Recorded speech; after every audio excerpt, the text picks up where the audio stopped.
We're live now. Hello, everybody.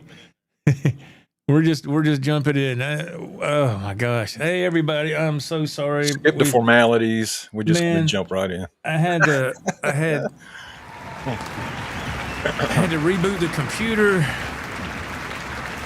What you talking boot? Oh my gosh!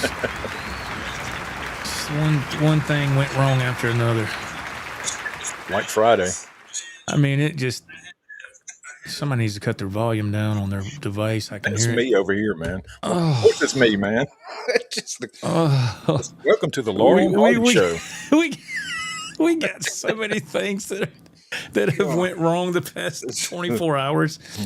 Oh my God! Piling on, man. I did my yard work today, and of course the lawnmower wanted to give me trouble. It took me 30 minutes to fix that carburetor issue. Come on, man. It's 90 degrees out here.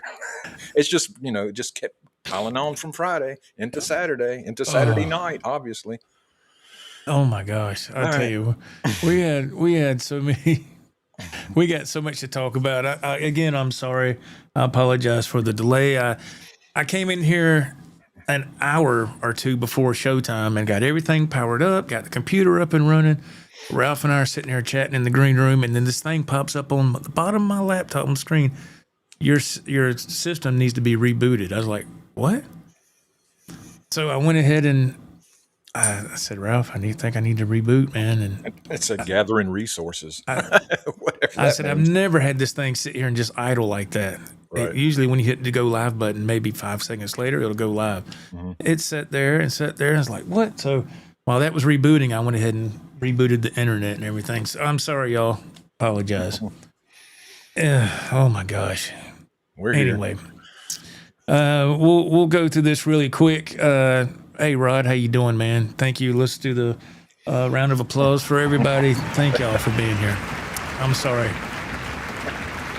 Rod is here. Slimfire, hello. Hey, Slim. How you doing, man? Mr. JJ Collins. Thank you, JJ. Decatur. What's going on, man? Hey, nice Cater. to see you. Nice to see you, man. Glad you're here. Yes. MPL. Hey, man. How you doing? Is that AJ? That's downtown AJ Brown, ain't it? He changed his thing. He changed his avatar. Okay. He's just trying to be controversial. I was like, is that AJ? Who is that? AJB. What's up, AJ? Richard Hole, Control Alt Delete. What's up, man? Yeah. What is that thing they had back in the day? The easy button. You just click that button. It's supposed to make things easier. Mm-hmm. Oh man. Hey, Richard, how you doing? Dave Orkin. Hey, Dave, how you doing? Ralph said Joe went to Radio Shack to buy another computer. I remember those days, old Radio Shack. Oh, yeah, I used to love going to Radio Shack, man. Mm-hmm. That was always fun. We call it the Shack. All the cool guys call it the Shack. Yeah. Richard, please tune your CB radio to 23, channel 23 for tonight's show. There you go. That's right. Tex, what's going on, Tex? Radio Shack. Yeah, man. Yeah, it's I used to do all that, a lot of looking around in there and stuff. Had some good times at the Shack. I got you saying it, the Shack. Mr. Curtis, testing. Is this on? Yes. It is on. And finally, yes, if we're finally here. Slam RN, hello. Nice to see you.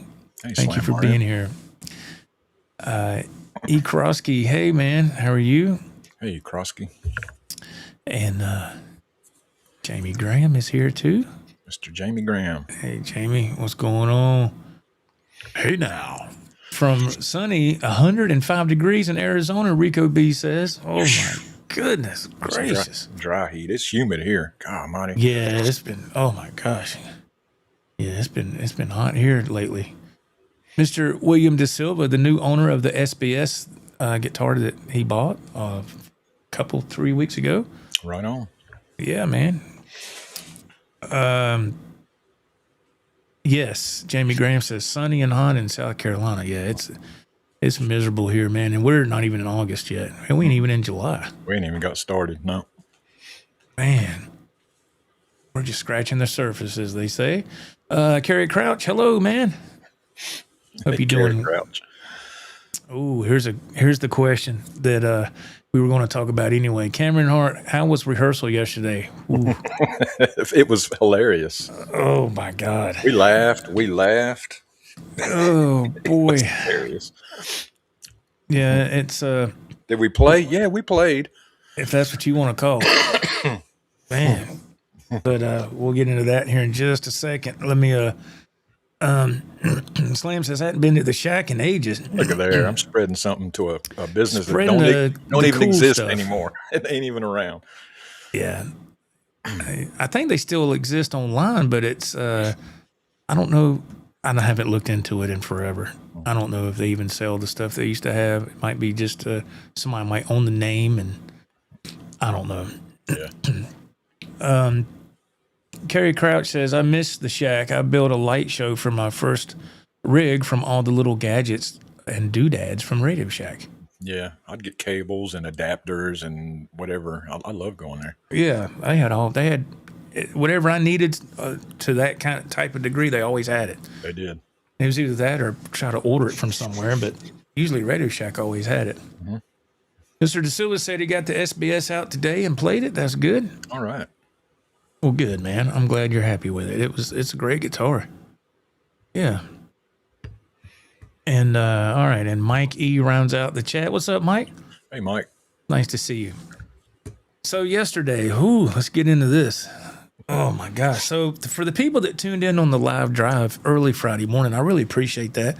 And the people that watched the replay, thank you very much. That was awesome. I tried something different because I knew that as we get into the hotter weeks and months here, that if I do a live drive on the way to work, this phone is going to be overheating because it's right there in the window with the window mount and everything.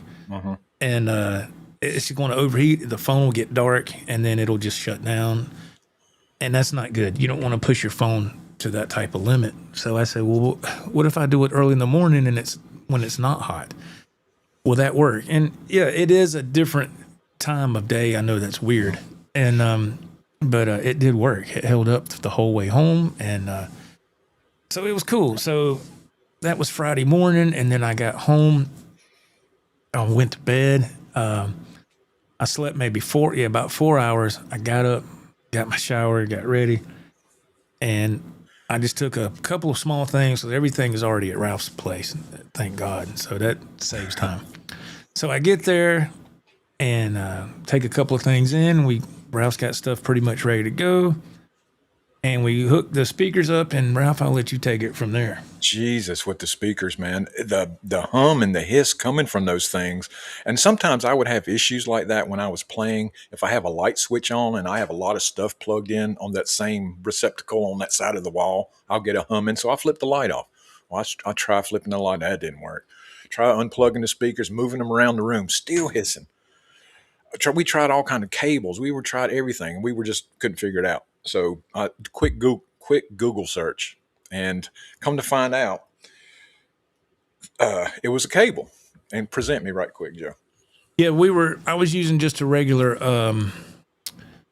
guitar cable, and Ralph said, you know what? I got an idea. Yep. This is the cable we were using. And if you notice at the top here, there's that one black ring on there. And that's what we're using. We've been using those forever, for years. Well, come to find out, you have to have this kind of cable. What is it? See the two black rings? Mm-hmm. And that takes care of the hissing problems, any kind of noise at all. It was quiet after we plugged these in. Quiet. Now, I had to dig these out, and I just coincidentally had these. Thank goodness, or we'd have got nothing done. So, I mean, all these years we've been playing and doing stuff, and you've been over here before. We've never had, never had these issues. Never. Yeah, we've already had a few practices with those new powered PA speakers, and so I was like, because it was like, that's all you kept hearing, and I was like, what the hell is that? What is that interference? And so I'm checking cables on the pedal board. You're just messing with stuff. Maybe there's a short, you don't know. And that come to find out, I was like, dude, it's the cables going to the speakers for some reason. And so he went ahead and Googled it, and he happened to have those, like he said, and we had to move speakers closer to the mixer, and sure enough, it straightened it out. And I was like, God almighty. So I ordered some. That fixed problem number one. That was number one. That was the first problem. So we finally got that. Right, let's start playing. I was like, okay, so let's see if we can do some actual jamming. And we start, and the first 30, 40 minutes, it was fine. Everything was normal. And then I asked Ralph, I said, dude, do you happen to have a goodie powder? And he's like, yeah, we are religious believers in goodie powder because they do work. They help us. They help me a lot.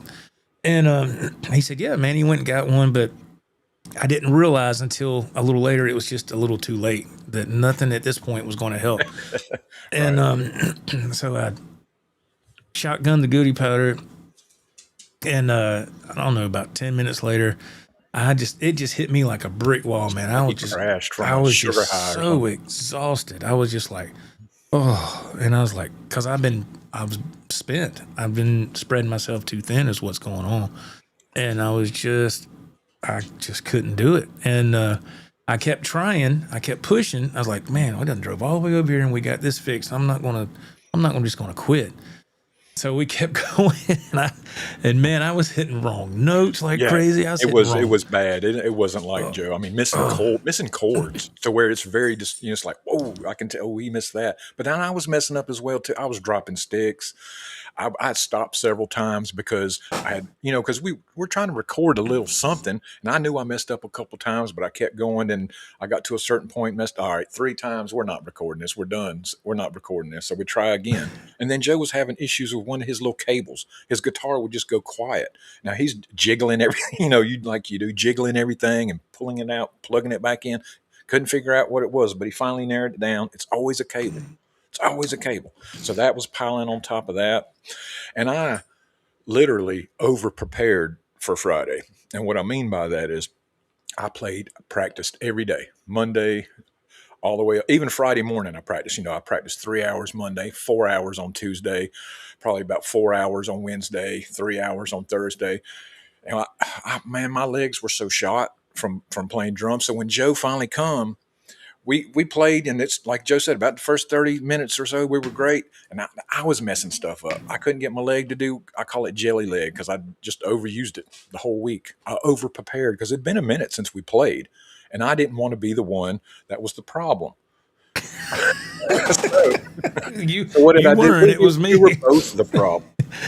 And then what was funny, I said, well, let's do this song. Let's get a couple of these down, and we'll record them, and we'll have something. And on the way home, I texted Joe. I said, let me know if there's any usable footage. And he's like, yeah, okay, I'm still driving, but I'll let you know. I said, if there's not any usable footage for a whole song, piece some things together. Take the good parts from this song, and we'll just make a montage. And okay, Joe said, okay, that's a good idea. I'll do that. He goes to find this footage. The footage does not exist. Either Joe deleted it. When I was at Rouse, I forgot, when I was trying to reset the camera, I forgot. I deleted the video footage. I deleted everything. I was like, oh my God. So I texted him back. I said, dude, I don't have anything. He's like, what? I said, I'm sorry. I laughed, man. It just went with the rest of the day. Yeah. He said, well, that just makes today even more funny. And then what happened tonight, I was like, oh my God, what is going on? Yeah. We got this real weird hex going on. I'm like, what? I call yesterday, Friday, I call it the day that never existed, because every time Joe get together, we have footage. We have a video, whether it's a guitar store or he comes to my house. We always have footage. Yesterday never happened. We don't have nothing to back it up. Yeah. Nothing to back it up. Man. Yeah, it was, but that was something else, man. I tell you, I was like, oh my God. So when this happened yesterday, you know what ran through my mind when I had the short with one of the little cables, the pedal connector cables, which is weird. Those cables are good. but there might be a little dust in there or something. But I noticed this ran through my head. Why some people don't use pedal board, and I love my pedal boards. I love them. Mm-hmm. But this, I couldn't help but think this. I remember hearing on a YouTube video one time, somebody said they don't use pedal boards no more because of that reason. They use effects processors because you don't have to deal with connections like that. Everything's in one box. When you have that many connections, something's bound to go wrong. Sure. Yeah, and I was like, yeah, that ran through my head, but I was like, yeah, man, but I still love my pedals. I still love my pedals. Yeah. But it was just a comedy of errors. Man, we laughed. God, we laughed. And then Joe was trying to leave. You know, we got everything put up, and he's getting ready to leave, and he can't find his keys. I said, that can't be that hard to find, Joe. You have a keychain like a janitor. You remember in school when the janitor, he have like a key for every classroom. Joe has a bunch of keys just like that. So he finally found his keys. But I mean, everything was just so funny, man. It was hilarious. I had a great time. Joe kept apologizing, and when he got home, he texted me apologize. What do you apologize? I had a great time. We laughed. We hung out. It was great. Yeah, it was. I was like, man. Ralph said, "I know you're tired," because he would tell these jokes. And I couldn't stop laughing. Yeah, I know. I was laughing so hard I was crying. When he's fatigued, yeah, I know when he's fatigued, I can say anything and pile on it. He just, he'll start laughing. He'll start bending over. Then he's on the floor. Then he's laughing so hard he's on the floor. But yeah, he's tired. Yes, absolutely. We have things solved for next time. The cable thing. We don't hopefully have to worry about that. You know. Yeah. That later that night I ordered 2 of those cables. Yeah. So yeah, those are technically speaker cables. Is what they are. We were using instrument cables, so that's why it didn't mesh. And I never had that issue because I just always used a regular guitar cable, and I've never. Well, there's a first time for everything. Yeah. So now we know. I know now. So I'm just glad it happened at a rehearsal and not in front of an audience. Right. Been like, hang on a minute. I got to go to Radio Shack. I'll be back. Yeah. Does anybody know where one is open? Oh my gosh. Jimmy Z. Richard Petty loved his Goody powders. Yeah, he did, didn't he? Man. Was it Goody or BC? Maybe it was Goody. They're all about the same, ain't they? They're all the same. Hey, Cater, back in high school, my high school years, my friend had a red knob 212 Fender twin combo. Someone would talk out of it occasionally. Some nearby trucker had a linear CB radio, and it was picking it up. Oh, yeah. Uh-huh. Yeah, I've had that. I've had stuff like that come through a time or two. AB Normal, what's going on, man? Good to see you. What's going on, man? Hey, Skunk, what's going on, man? Nice to see you too, sir. Let's see. AJ Brown says, y'all must have sent that voodoo down here because I've been dealing with AC stuff since 3:30. Well, we had to send it somewhere because we were tired of it, so. Oh, man. Let's send it to AJ Brown. Oh, Lord. My goodness. Yes, JJ Collins, the more connections you have, the higher rate of failure. It's just a numbers game. It's a percentage thing. Yeah. Mr. De Silva says, if I use a physical pedal, it's an overdrive for tightening up my high gain amps. Otherwise, I use an effects processor as well. Oh, yeah. Let's see here. Bloody Soup, what's going on, man? Ain't seen you in a while. Hope everything's going well. Hello, rockers. On a walk with the doggy. I'll be listening in. Hopefully everyone is doing good. I hope you're doing okay, man. Good. Today's a good day. Yes. Okay, let me see if I can. I had stuff pulled up and I had to reboot everything, so all those pages are gone. So now I have to do this again. I had everything ready. Literally have to start from scratch. Yep. Yeah, so y'all have to bear with me. This is all the stuff that he does prep work before the show, and I had it ready to go, man, and come in here just to find out that I Everything had to be and it's weird because my computer just did updates 2 days ago.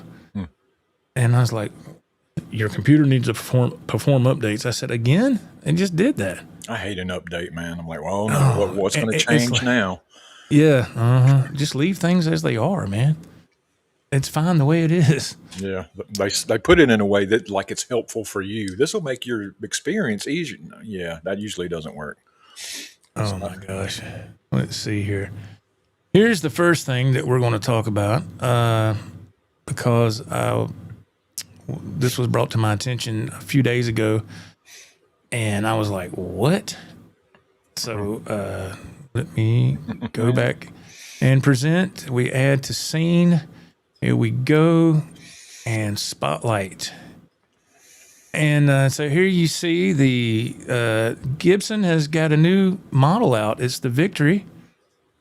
And it's, to me, it's their take on close as they can get to a Super Strat, but without being a Super Strat. But this model is different. Why is it different than the other models? It has a Floyd Rose. And the other models did not have that. Let's see here.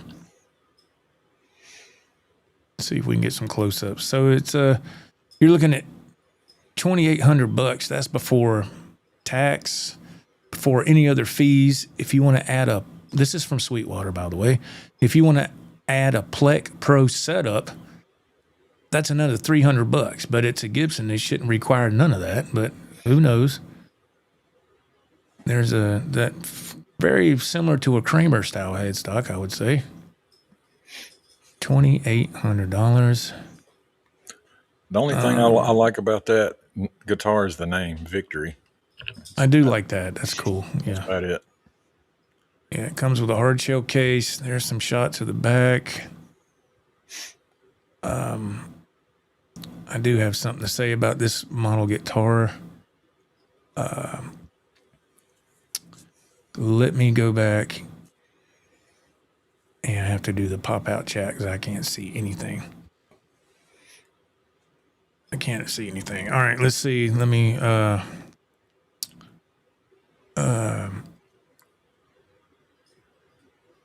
let's see. I know they come in a bunch of other colors too, but it still didn't do nothing for me. I don't know. I don't know what it is. Yeah, I don't know. It's just I don't know. Look, I'll be honest with you. I went ahead and played a Victory model at Rob's house a couple of months back. Oh, and I was skeptical, but the guitar did play really well. I would assume it would play well. I would, but the look itself doesn't do a whole lot for me. Yeah, it did and play. And the price just piles on. That I think that probably makes me go, well, in my head, yeah, you don't like the way that guitar looks because look at the price. I don't know, man. That's crazy, that price. Yeah, it's that is very, very expensive. It's way out of my league. Look, I'll be honest with you. For me, from my 5150 after tax and everything, it was $2,000.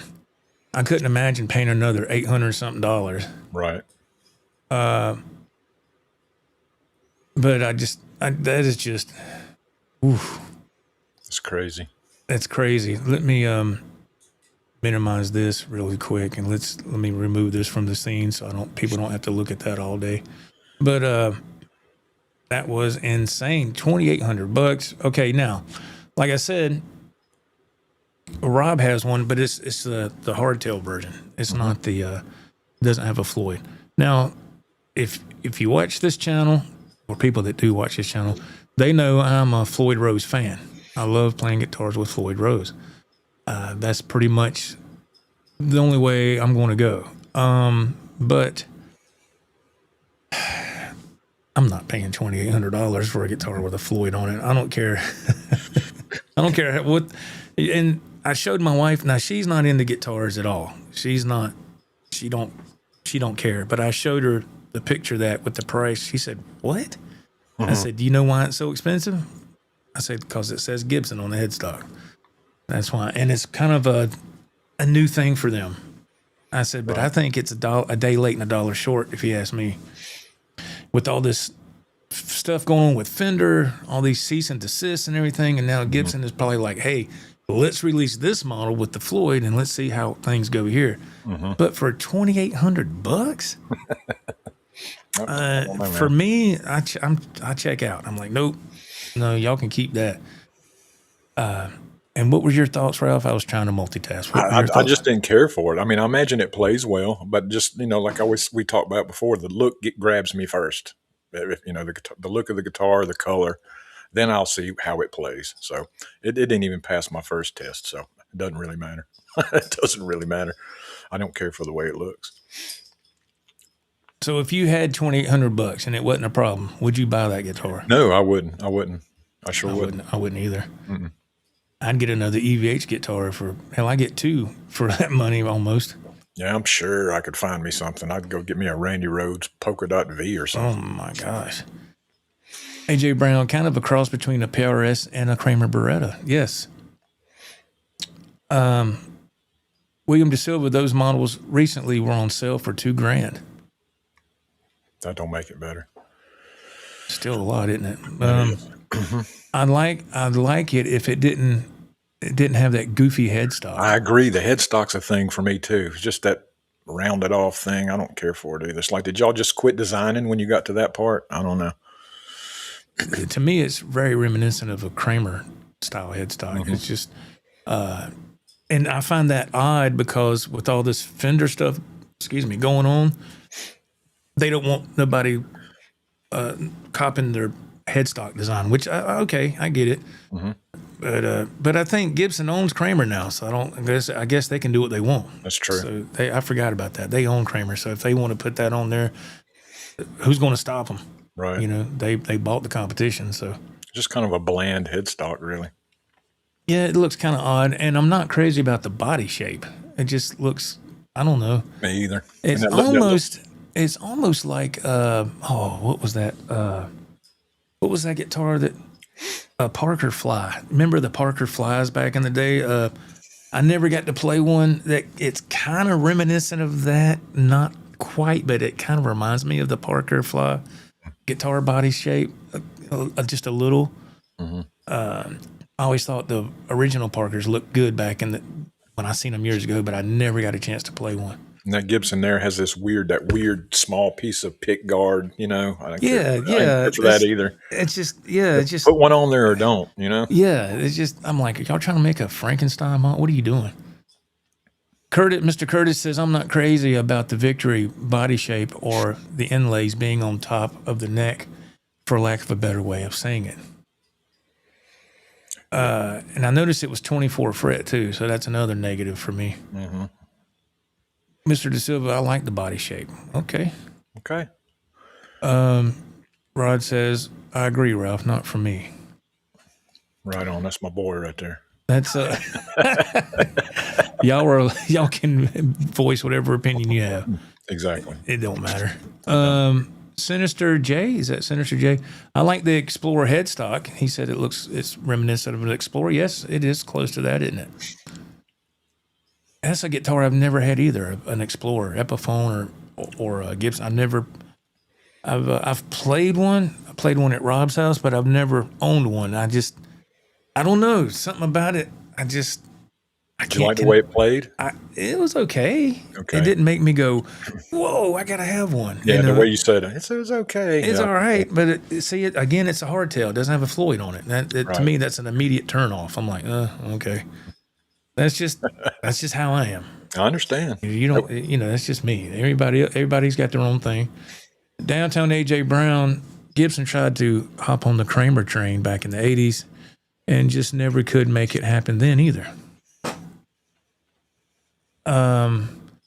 Scott from South Carolina, they had a Tune-O-Matic version. Yes, the hardtail version for $1,500 recently. That's a little bit more understandable there.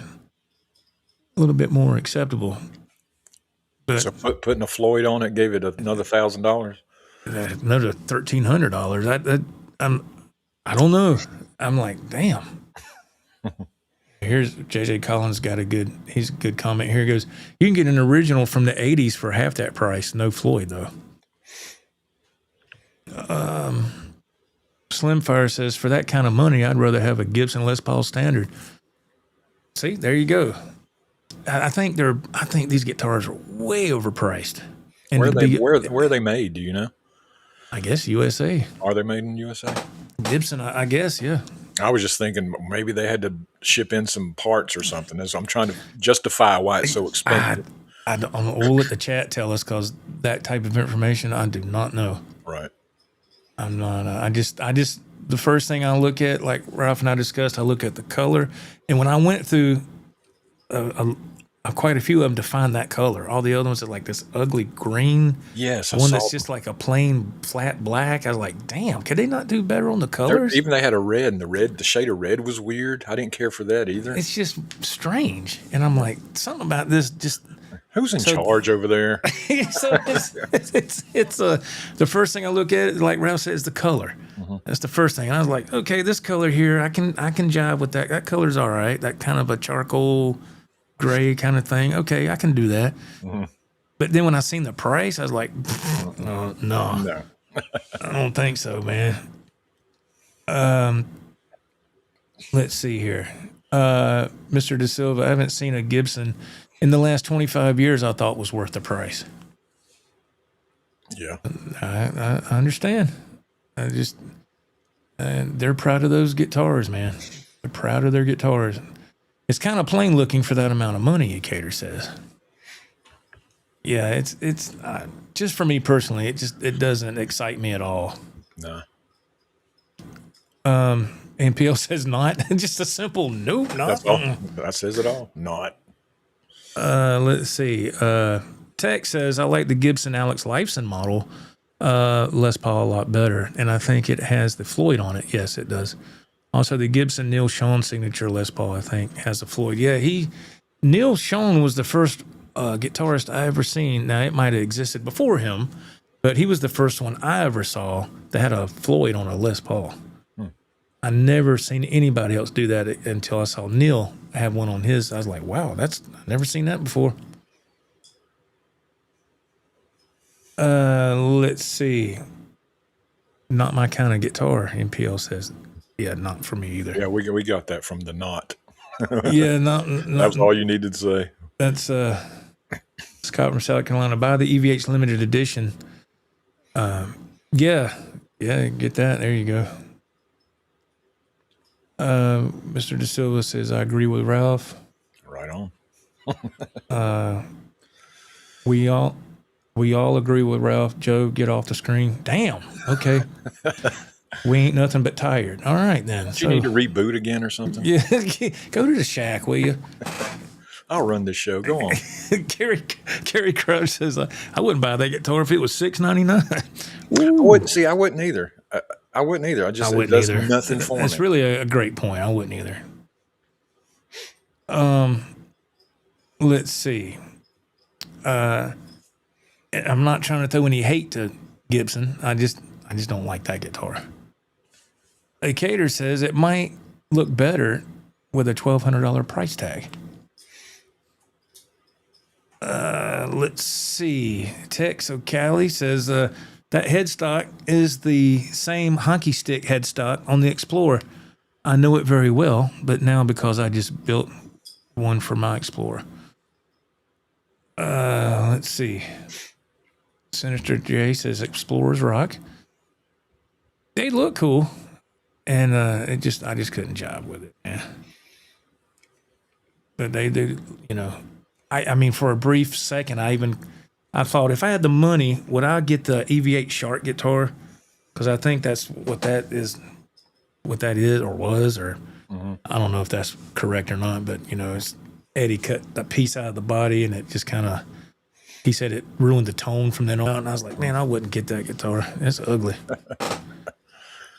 I noticed Marty 5150 got one. He went to the Guitar Center, and he traded some guitars and got him one. I was like, I love Van Halen, but I don't want that guitar. They can keep that. Put it in the trash. Ain't lying. Throw it in the ocean. Short. William De Silva. Explorer is the only guitar I like. The banana heads with a banana style headstock. Otherwise, I hate it. Woo. All right. Mr. De Silva said, I ain't holding back. Coming in hot. Chris Cobb Music. Hey, Joe and Ralph, good evening. Hey, man, how are you doing? What's going on, Chris? Sinister J says that I'm weird. I like the Aldenova Les Paul. Too with the banana. No, that's not weird, man. It's your opinion, man. That's your taste, man. No, that's not. It's not weird at all. Not weird. If that's what you like, man, that's what you like. Mr. Curtis did a Google search. According to Google, those guitars are made here in Nashville. Wow. The Gibson, I guess the factory's there in Nashville, I believe. Which is pretty cool, but not cool enough. Not for me. If it's a Gibson on the headstock, it's made in the USA, MPL says. All right. Yes, sir. Let's see. JJ Collins, for that kind of money, I would buy 5 Kramers instead. It was an Epiphone with maybe an $800 price tag. I'd be interested. Yeah, that price tag's a big hang up. Yeah, not everybody has $2,800 to throw down on a guitar, you know? Yeah. That's a lot of money. And not everybody, I'm like, have anybody ever seen a Gibson? I mean, new, not used. And I know they hold their value, I understand all that stuff. Has anybody seen a Gibson new for $1,000? Not I. I'm trying to think. I want to say I think I saw at one time. I think I saw a Gibson. What was it? A Studio or something? I want to say it was $1,000, but it was. I only saw it for a brief moment, and they jacked it up. It was like that for maybe a couple of months. It was quite some time back, quite some years ago, I should say. But other than that, if my memory serves me correct, I could be totally wrong, but I just never seen any that were reasonably priced. I was like, damn. But you know,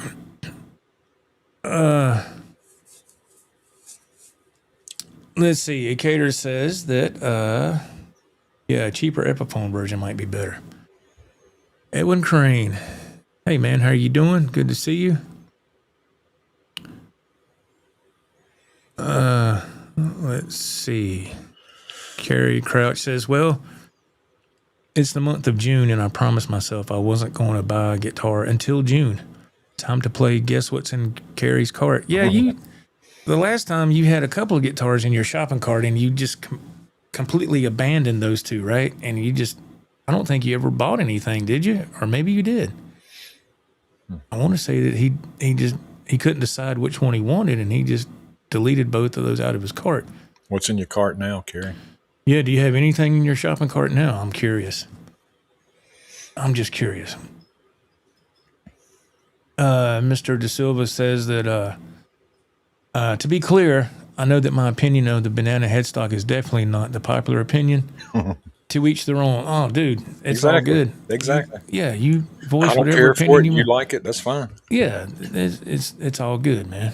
We say all opinions are welcome in the chat, man. You voice your opinion. There's no right or wrong answers here. I like having a sharp point on my headstock in case I got to stab somebody when I'm playing.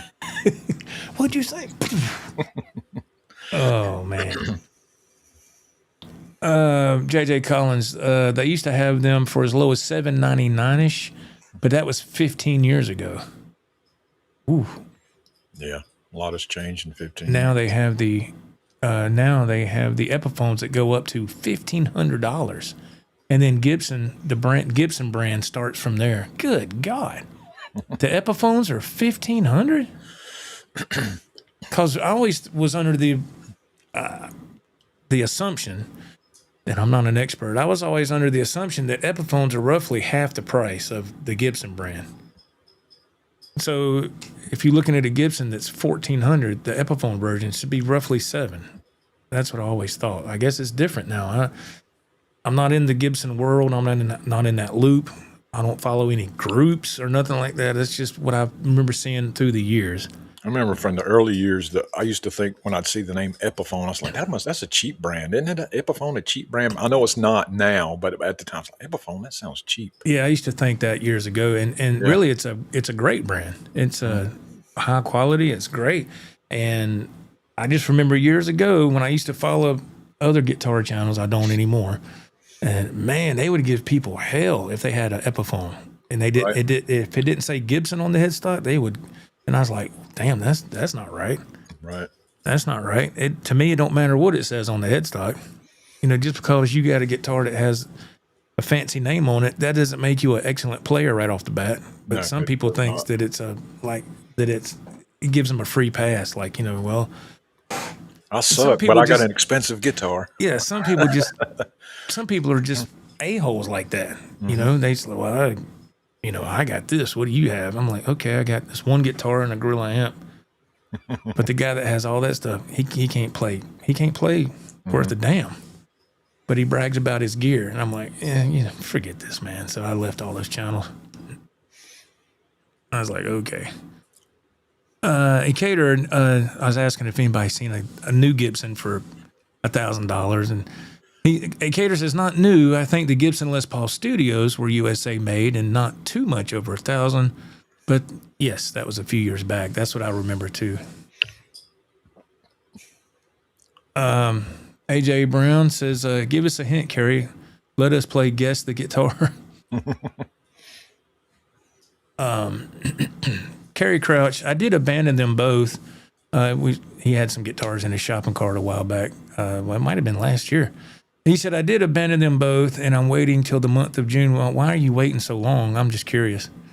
It's been since last November that's great. That's a lot of discipline right there, man. You are way overdue for a guitar. Yeah, in my book, you should done had 3 by now, but that's 3 a month. That's really good. And maybe he just says, I don't want one right now. Mr. JJ Collins, they have Epiphones and Kramers that go up to $1,500. Wow. That's a lot, man. Sinister Jay says the inspired by Gibsons are like $1,500 now. Yeah, I noticed they say that tagline a lot now. Epiphones inspired by Gibson. I never heard that before until these past few months. Maybe it was like that all along, and I just didn't catch it. But I've noticed that these past few months. I say, why do they keep saying inspired by Gibson? Don't people know that already? I mean, it looks just like a Gibson when you look at it. I mean, but JJ Collins, that's because when most people think of Epiphone, they think of $299 or under junk models from back in the day. Which, yeah, that's what I used to think, but that was years ago. Mm-hmm. Chris Cobb Music, Sweetwater gift cards from Gear Exchange sales burned a hole in my pocket, ending up picking up a PRS NF53 SE in purple. Not a telly guy, so I wasn't sure, but this thing lives up to all the hype. Right. Congratulations, man. In purple, all right. I've seen those. I'm not crazy about the body style on that, but the color is incredible. Yeah, so good for you, man. Congratulations. New Guitar Day. Tech says everything with the Gibson name on it is expensive. For example, just the truss rod cover for the Explorer build was $20 for a tiny piece of plastic. Yeah, if you want I guess that's where they get you on a lot of stuff, Right. It's like if you have an expensive car, all the parts are expensive. Oh, yeah. Yeah, if you want to have it where it has that name on it. Yeah. I get it. I just like, man. William De Silva, the inspired Gibsons have the open book headstock, if I'm not mistaken. Mr. Josh Thomas, New Guitar Day, Epiphone Jeff Beck model. Hey, congratulations. I didn't know Epiphone made a Jeff Beck model. I know Fender has a Jeff Beck model, but I didn't know Epiphone made one. That's interesting. I was just thinking about the open book headstock. I guess they do look like an open book. I never thought about that. That's wild. Our life is an open book. Just blew my mind. I ain't nothing but tired. Oh. What? Tired. Hook these cables up. What's going on? All that loud buzzing. For 30 minutes. Yelling at each other. What is that? What's going on? Can you turn it up louder so I really can't hear you? Thanks, Joe. Can you imagine if Valerie walked in the door? What the hell are y'all doing? What is going on here? Oh, God. She probably look at me, Joe, take your goody powder and get the hell out. You know, your static ass. Okay, I'm sorry. Oh, it was loud. We had the decibel meter on. It was hitting 101. That bzzz. Oh, God. Oh, my gosh. Let's see. Mr. Crouch says, I've been trying to decide. Oops, it jumped. Let me go up to it here. I've been trying to discipline myself because I too have a bad case of gas guitar acquisition syndrome. I'm looking at the Epiphone Les Paul window through Guitar Center. I just can't figure out which of the 4 colors I want. Buy one of each. Decision made. You're welcome. Oh, my goodness. Well, that's cool, man. Mad Axman. Hello, Mad Axman 44. Those inspired by Gibson SGs have Gibson pickups. Oh, nice. Oh, Mr. Josh Thomas. Okay, it's the Oxblood Les Paul. Yeah, I know Jeff Beck. He played a Les Paul for a while. Yeah, way back in the day. I just didn't know that they made one on Jeff Beck model. That's interesting. That's cool. Yeah, congrats on that, man. Congrats to whoever had New Guitar Day today. That's always an awesome day. Ricky Compton, hello. He goes, I like buying Harley parts. Harley Benton? I'm kidding. I guess he means Harley Davidson. Mm-hmm. Harley Benton. That was a joke. Yeah. All right. William De Silva. I ain't nothing but tired. William De Silva. Yeah, and USA Gibson pickups as well. That's right. That's good that it's got the Gibson pickups. Yeah, Harley parts would be very expensive, I'm sure. That would be high dollar, man. Yes, congrats on the new Jeff Beck model. That's awesome. Let's see. This is a good comment, I think. Ricky Compton, what's up with everyone boycotting Fender? The lawsuit deal only applies to other countries, not the USA. I don't know. I kind of thought the same thing. I was like, is everybody just jumping on the bandwagon just to have something to bitch about? People do that and don't even know why they do it. Is it that big of a deal? I mean, is it going to stop me from playing a Fender or buying a Fender? No. It's not solving anything. It just, I mean, again, opinions welcome in the chat. I just don't see what the big deal is. I've seen it popped up on my feed, so I watched a couple of videos. I said, let me see what's going on. And I'm like, really? That's okay. You know, and I let it go.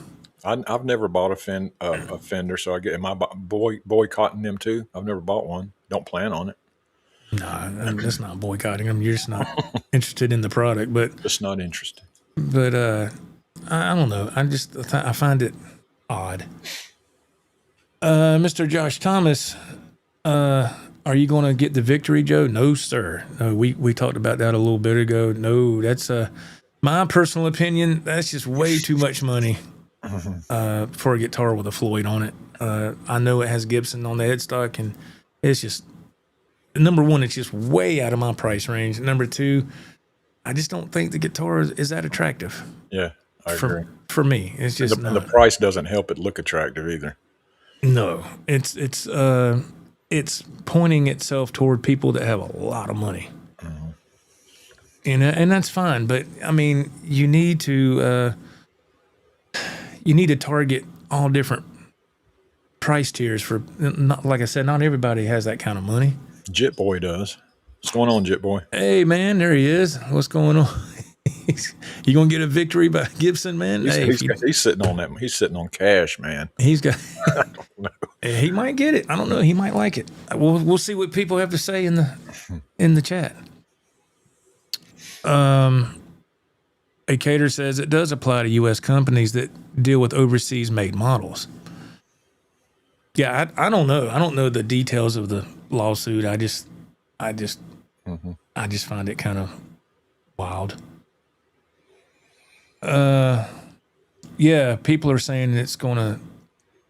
I've seen this comment on other things.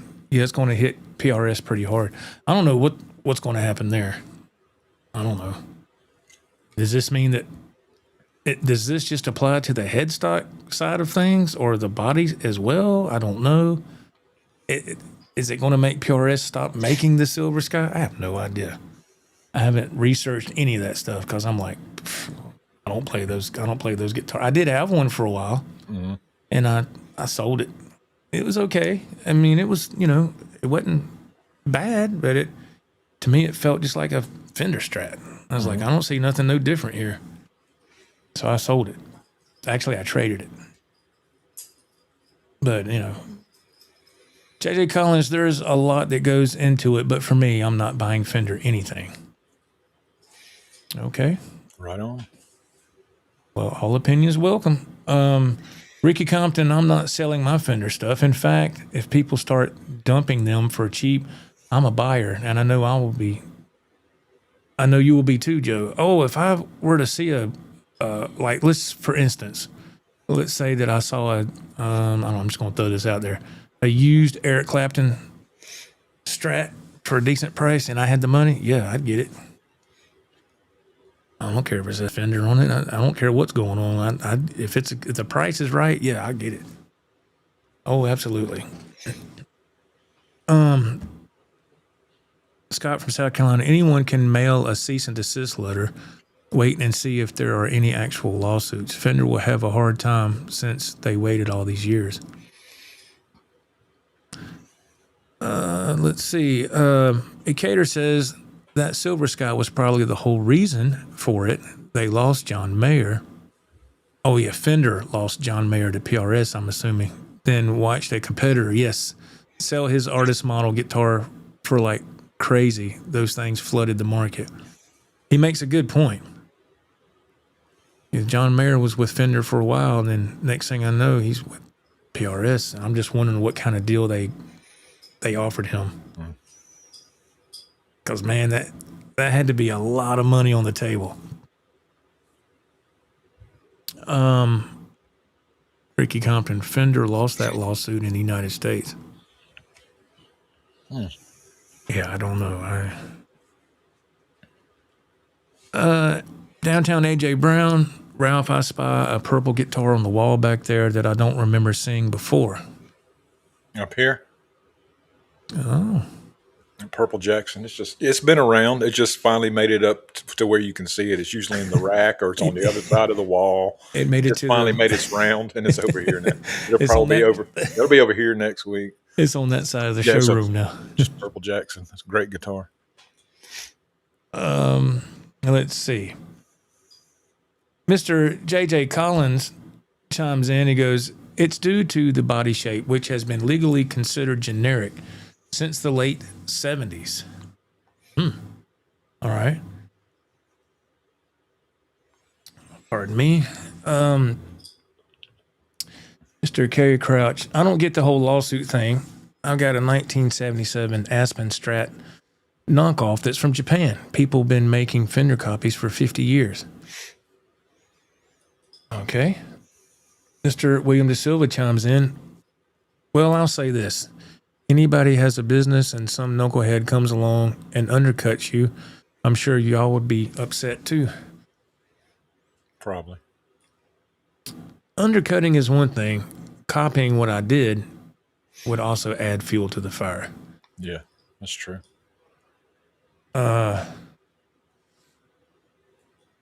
Let's see.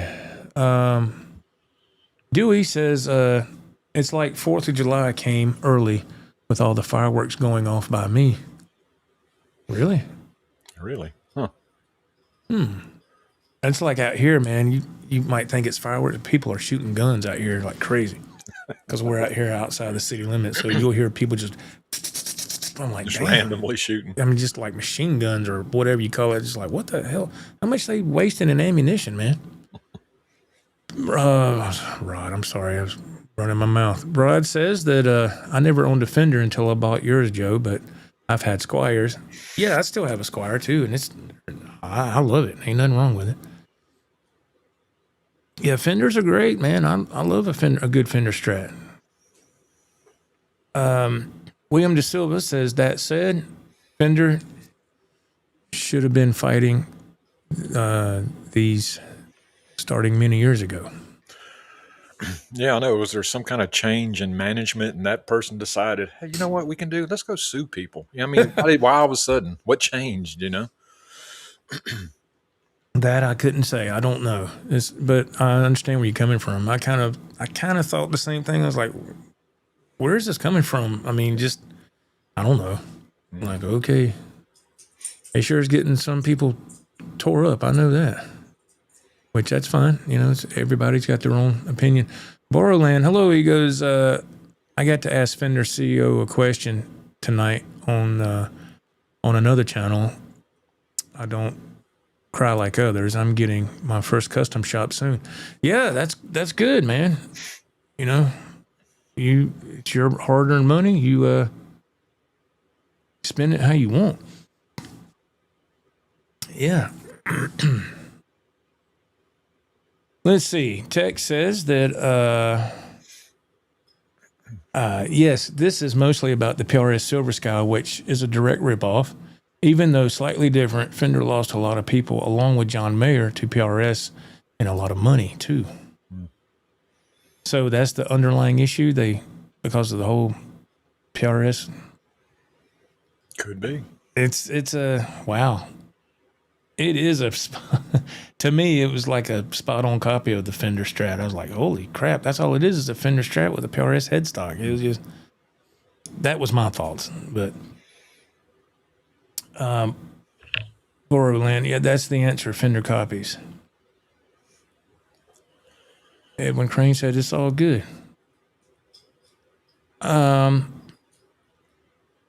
Okay, let's see. JJ Collins, 100% Ralph, new CEO and a large profit loss in the past few years. There we go. New management. There you go. Got to make a name for himself. Yep. What are you going to do to save the company? I'm going to sue people. Well, I'm going to do this and I'm going to fire people. So people don't have their jobs no more. Carrie Crouch, I have 3 Fenders and a Squire. I love them all. Right on. Scott from South Carolina says that I think Fender has always defended the headstock design, but not the body shape. Can say the same on the Tele, P bass and jazz bass. Let's see here. Mr. De Silva chimes in. I'm still kicking myself for passing on a channel-bound custom shop a few years ago. Local Guitar Center had a used one on sale, and I waited too long on it. It played like butter. Yeah, have you ever done that, man? Have you ever looked at a guitar and he's like, yeah, man, that's awesome. And then what makes it even the wound hurt worse is you played it and you love it, but you're like, let me wait a little bit. And then when you finally decide to pull the trigger, it's gone. I have done that. And I'm like, oh, yeah, that. And Ralph, I can think of one right off the bat. You and I went to Guitar Center, and it's on the channel. And this one, I ended up buying the Ibanez, the Blue Angel. We nicknamed the Blue Angel. Mm-hmm. But we originally went there because I was wanting to get that Charvel. Yes. I originally went to get the white Charvel with the gold hardware, the gold pick guard, and it was a Charvel Sandemus. It was on sale, and it was on sale for like $7.99, I think. And I was like, I'm getting that thing. And I seen it like a week before or a few days before. We go back. I said, Ralph, come on, let's make a video. He's like, yeah, that'll be fun. We go there, and it's gone. The guy said, oh, we sold that yesterday. I was like, oh, damn. And I couldn't find one nowhere else. I was sitting there on the line looking at it, and I couldn't find one. And the last time I looked for one, Reverb had one, but they're asking the new price. And I was like, nah, that's okay. You don't want one that bad. No, not that bad. When I seen that one for $7.99, I said, oh, well, yeah, I'll get that. Let's see. Another reason J.J. Collins says that Fender is upset with all this is because the Silver Sky outsold the Strat 2-1 in the past few years. Whew, I didn't know that. I did not know that. Dang, that's a lot. That's a lot, man. Chris Cobb Music, I think Fender will lose their lawsuits in the U.S., but will win in European countries. I think there was a ruling in the early 2000s that they ruled that Strat Tele shape are considered generic and not specific to Fender. Oh, interesting there. Okay. Let me go to Burrowland's comment. He says that we can also blame it on YouTube channels who have nonstop compared their S-style guitars to a Fender Strat, and why their Strat style is so much better. If they are so much better, I guess he ran out of room. Yeah. I see what you're saying, man. I see what you're saying. And a lot of social media is to blame for a lot of things like that. Yeah. Let's see. Texo Cali says, I've been a Strat addict for all my life with 5 Strats, 2 Ibanez Super Strat S models. Oh, that's cool, man. You're going to build your own now. I got you. William De Silva, same thing happened to me, Joe. I went back the next day and and it was gone. Yeah. Yeah. Yeah, you did do that. That's right. Yeah. And that wasn't you get looking for the Charvel as well? I think it was, wasn't it? Scott from South Carolina, PRS has already won a lawsuit when Gibson tried to stop the single cut PRS model. Borrowland says, I don't want those knockoff PRS, sure, etc. I like the real deal, authentic Strats. Hey, man, I got you on that one. I totally understand. Decatur says it probably didn't help that whatever, the majority owner of Fender bought the Reverb, so they got a front row seat to watching all those Silver Skies sell on the platform that they just bought. Wow. Golly. Yeah, they probably now they have an inside scoop of even more of what's being sold and not being sold, huh? Man. Oh, the custom shop. Oh yeah, this Mr. De Silva. Okay, I got you. Yeah.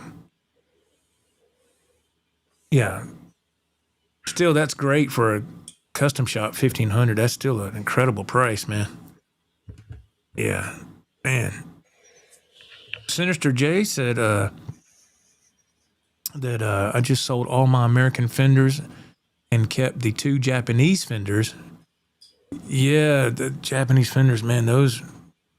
there was one I saw at this used to be a guitar shop here in town. They're gone now. The guy, he passed away, but he had this one Japanese Fender Strat. It was a dark pink color, but it had paisley design all over it. And man, I wanted that thing so bad. And I think he was wanting like $7.99 for it. $7.99 or $8.99. And that was another one of those occasions where I even played it and I said, damn, this is fantastic. And sitting there and I'm like thinking, oh man, I gotta get this guitar. But if I do, man, it's gonna put me in the hole. I'm sitting there and got my wallet with me and got a credit card with a 0 balance.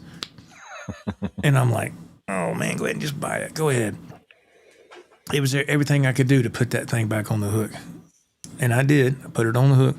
And then it was close to my birthday. And told my wife about it. And God bless her. She went by there like a week later to get it, and it was sold. She said, I came to get that Paisley Fender Strat. The man said, oh, we sold that yesterday. And when she was telling me that, and Ralph, you were here on my birthday that time, you were here. And I thought she was joking. I thought it was like, I was like, well, this is a rough joke right here. I'm like, come on, man, give me the guitar. Harsh. You said you went by there. Come on now. I know it's been there for years. You gonna tell me the guy sold it when you went to go get it? Come on. Sure enough, it was gone. But in her defense, she let me go ahead and buy a Charvel. I still have it. It's that blue, chlorine blue Charvel that I still have. You open it up in the case, it still has that new guitar smell, if there's ever such a thing. Yeah. I've only played it twice, and it's still in the case. I still have it.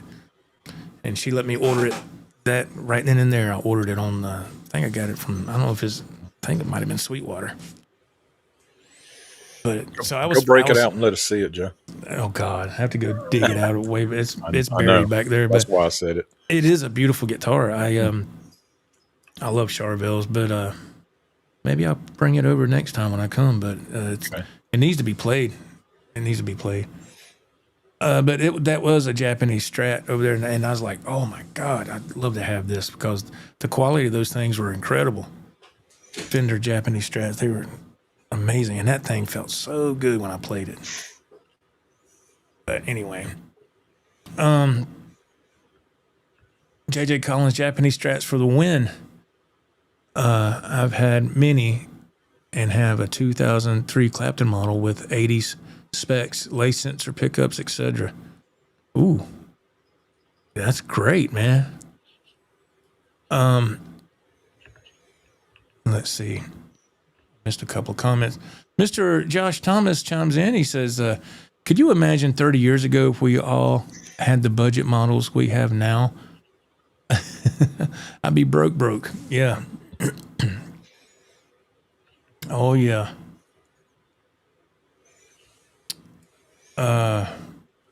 Jit Boy says Mayor may be leaving PRS.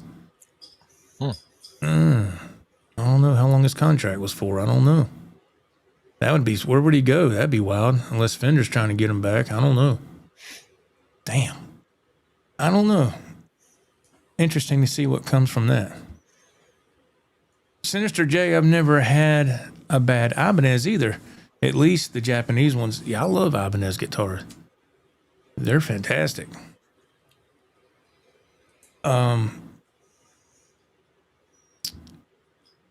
ESP is Japan made too. Yeah, those are great.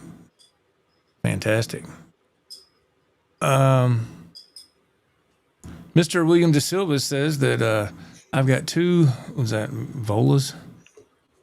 That's what it says. And Telly with Fusion as well. Anything I've played out of that factory has been top notch. Cool deal. There's brother Ted. What's up, Ted? He's on vacation, man. How you doing, my friend?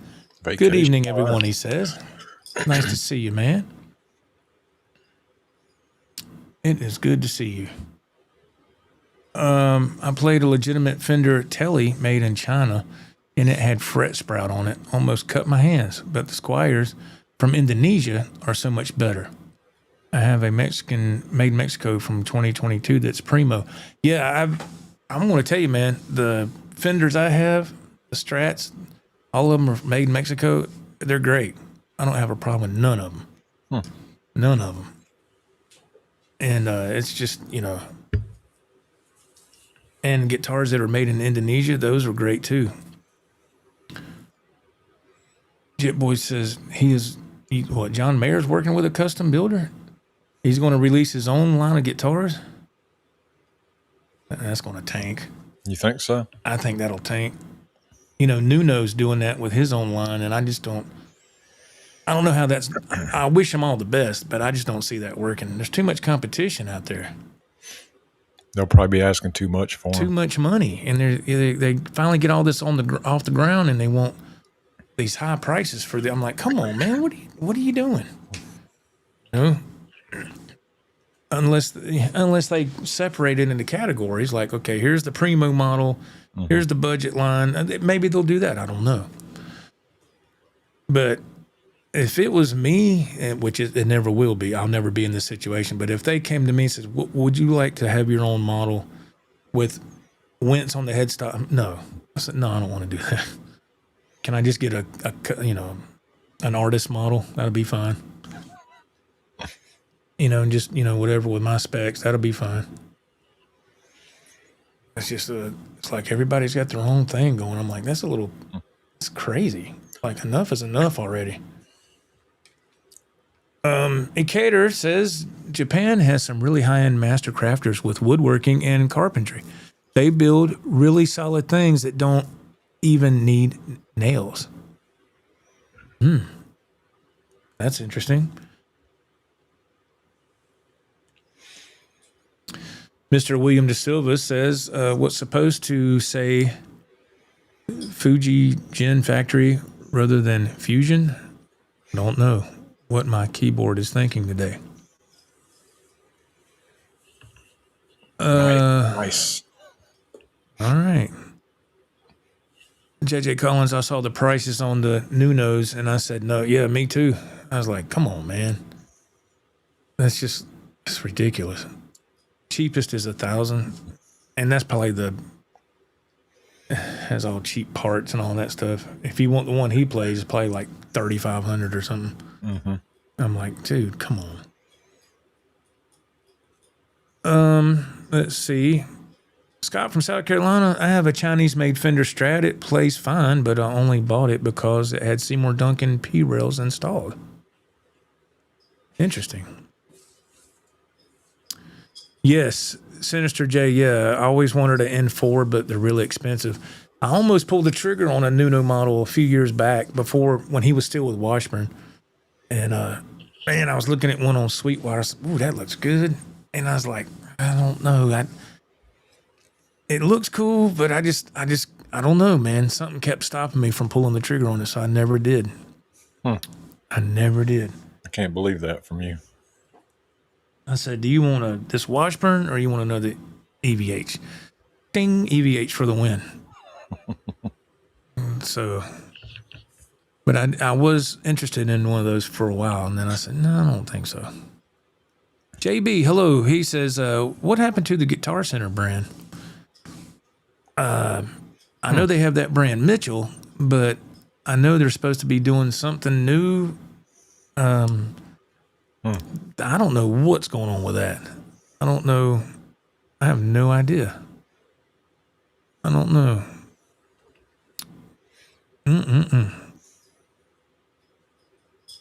I would like to see what they come up with, though. Guitar Center. It is very interesting, to say the least. Texacali, Joe, you mentioned competition. That reminds me, I wanted to tell you that the parts for my Fender build cost $450. Pickups were even free. So how can Firefly build a good guitar for $300? Yeah, they're. I know Phil McKnight explained that one time in one of his live streams. I can't remember everything he said, but yeah, they can. They build it, and even the SBS model that I used to have, it was, I think, new. Now it was a little more than $300. It was $379, but the Floyd Rose special that was on it was crap. I upgraded that, but yeah, the Firefly stuff is good. There's a lot of people buying those guitars, and I've bought my share. I think I bought 4 maybe over the period of time. I was satisfied. I didn't like the Floyds that were on there. Again, with the Fireflies were horrible. The more shiny and the more shiny chrome that Floyd is, the cheaper it is. It's real bright and shiny. It's junk. You need to throw it away. Upgrade it. Sea Dog, hello. He goes, I left Kayla Kent's stream to come hang out with the boys. Can we all agree that the girl can jam? Yes. That's awesome, man. She can. Thank you so much for spending some time here, man. That's really nice. Sinister J agrees. JJ Collins, the Washburn N4 is a great guitar. I had one in the late 90s. Way too expensive now. They were cheaper back in the day. Yes, they were. For the money, a Charvel is much better and cheaper, although some N4s are amazing. Yeah, they have gotten expensive. Let's see. Texo Cali chimes back in with his Firefly comment. He goes, I think Fireflies must be made in China. No other way than they can make a profit on $300 and still have it be decent quality. Their profit margin must be super slim. I don't know, but I was shocked. Like I said, when I upgraded the trim system on it, it was fine. I mean, for the money that you pay, and it's pretty wild, man. I've come to see that typically the spending price point that most people will spend on a guitar, not everybody, but a majority, is anywhere from $300 to, let's say, $1,000. That's pretty much the sweet spot where people are going to say, yeah, I'll buy this. Anything that's way above that, people are they're not. Like that Gibson we showed earlier, $2,800. Yeah, come on, man. That's when I see that, I'm like, nope. Yeah, you get 5 or 6 other guitars that play just fine, man. You know. And here's to me, and this is just me. I said all opinions are welcome, so you're going to hear one of mine. At the end of the day, it's a guitar. It's a guitar. It's going to do the same that these do. And that one right there is a Firefly. That's the George Lynch knockoff, $279. I upgraded the trim on it. Put had a cheap Floyd Rose special. I put an upgraded Floyd on it. Plays great. So what's the difference between this and that $2,800? Well, the name, and I'm sure the pickups, the parts. But to me, it doesn't justify that big of a gap in price. I'm just like, It's still a guitar at the end of the day, man. You want to play it just like the next guy. That's just how I look at it. Again, if somebody wants to, buy it, well, that's their right. Tater Salad has joined. Hello. He goes, howdy, fellas. How you doing, man? Nice to see you. Tater Salad. Yes, sir. Sinister J, I've been looking at the new Charvel American Neo, but the price is steep. I'm sorry. Yes. Yeah, those are nice. But again, with the price point that I just mentioned, I think that's pretty much where people stick to. And I just can't, when I got the 5150, yes, that was way above my comfort zone. But I said, you know what? This is a one-time thing, a one-time shot, and let's sell some gear and pay this off. And thankfully I was able to do that. Otherwise, I'm not going to be spending that kind of money. It's just too much. Rod says, I put a Godot trim on my Firefly and they're great. There you go, right there. There you go.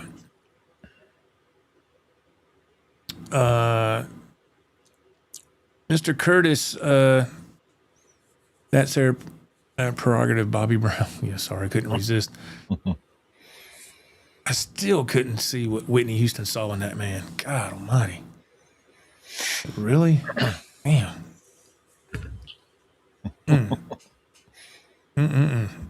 JJ Collins, yeah, I saw that video commercial with Dweezil for the new Charvel. I was psyched and saw the price and said no. I haven't seen that, but yeah, that's crazy. They put all that. We're going to get somebody to demo this and all this, and look at what's the price, JJ? What was the price? I have no idea. I haven't seen the commercial. Yeah. That's what I'm saying. It's everything. You ever notice everything nowadays is just expensive? And when did all this happen? I got my AC fixed in January, and up at the place up there where I get tires and they do all other service, it's $1,000. I said, $1,000 to fix the AC? Because I thought it was just something simple. You put some 134A in there and it'd be fine. And that worked for a minute. Oh no, the other stuff had to be replaced. And the guy said, well, it's going to be $1,000. Seemed to me like right after COVID, everything started jumping up in increments, and now we're up to such a high point. It's ridiculous. I was watching this. This is totally off subject, but I want to see if anybody has any comments on this. opinions, please share it in the chat.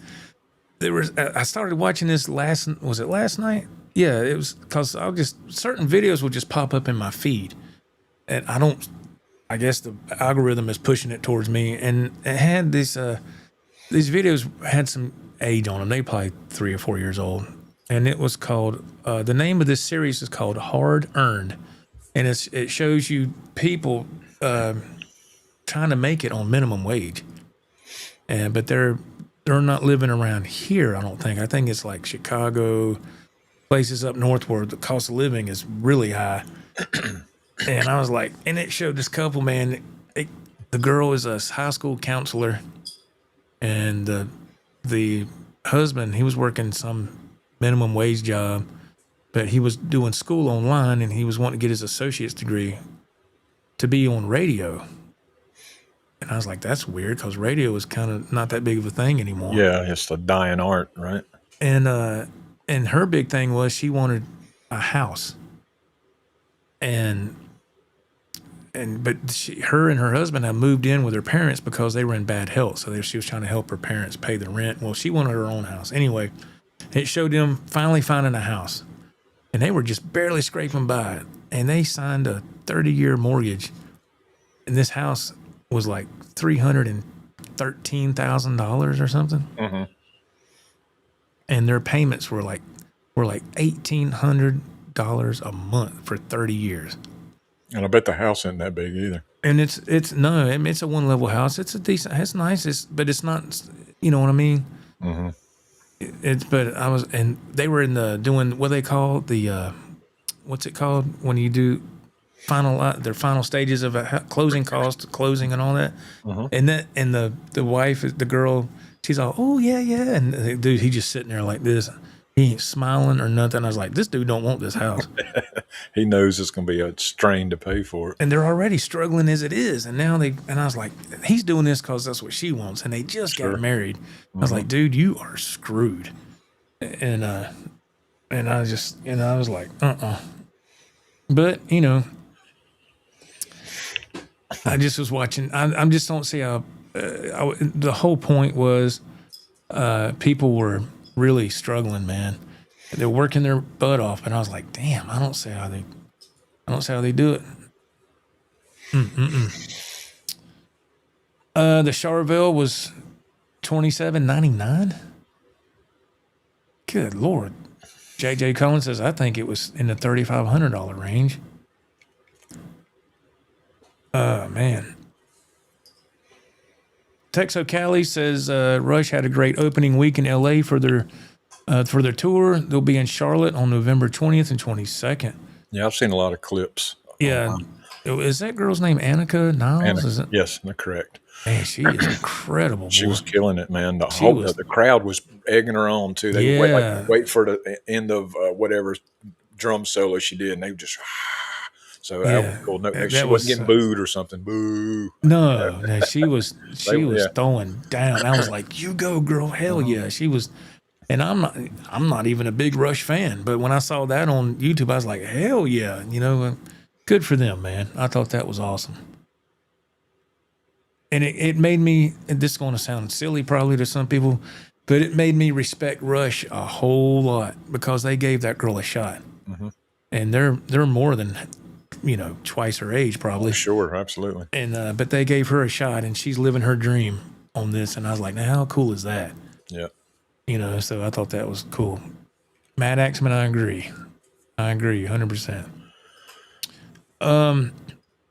Carrie Crouch, I'm with you, Joe. 300 to 1,000 is maybe 1,200 is a spending point. 1,500 if it's super special. Yeah.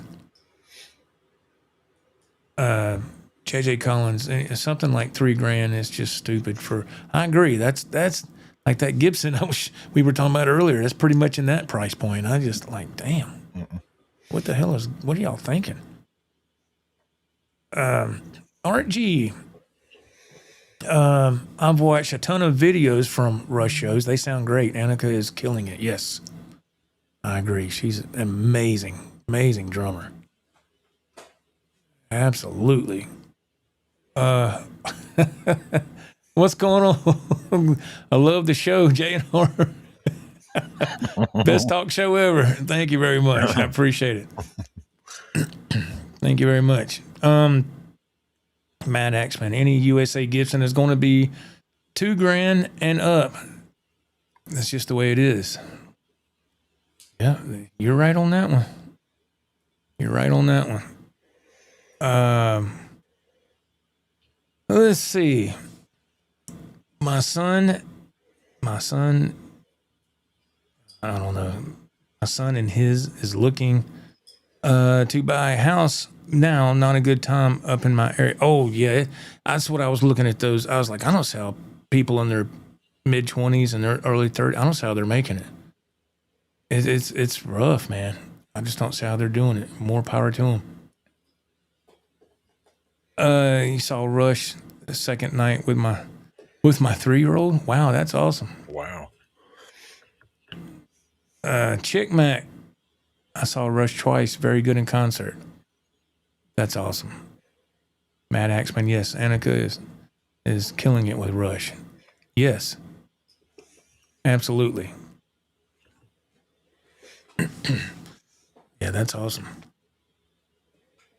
I want to try to see if I can find this as well. I was looking, it's going to take me a second to pull it up. Because I've heard a lot of this going on lately. Yep. Let's see if I can.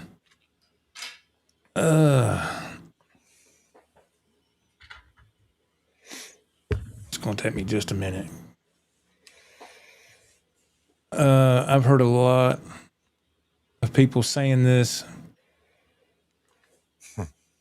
and I was like, what? So I'm just going to go fast forward to this part here. I've heard a lot of people talking about Dave Lee Roth, all right? And I've seen some clips pop up on my feed lately. And I'm like, is Dave Lee Roth, is he helping his legacy or is he ruining his legacy? And, well, I have my opinion. Ralph has his. But I would like to see what people think in the chat. Let me see if I can present this, and we'll let this do the talking as well. So this is Dave Lee Roth and concert 6/9/26. Let me present it here. Don't know what all's going on, but it's something that I noticed when I was looking at stuff earlier. He's got a lot of people backing him up on stage, right? I'm not quite sure what's going on here, but let me let some of this play just for a few seconds, not a lot. And we'll discuss. So here we go with this. Y'all tell me what you think.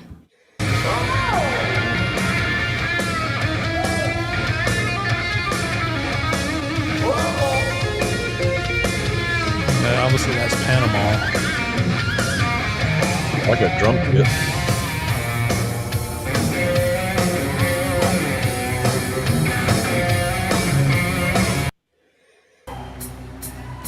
Oh, God, he's still talking. I guess. It's an 8-track. So you need a matchbook. Oh, God, Dave. Oh, my God. What is he even talking about? What the hell's he doing there? He is a train wreck.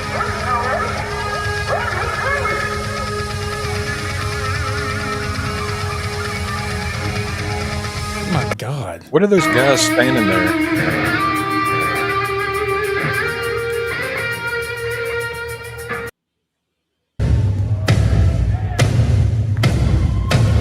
Drum solo.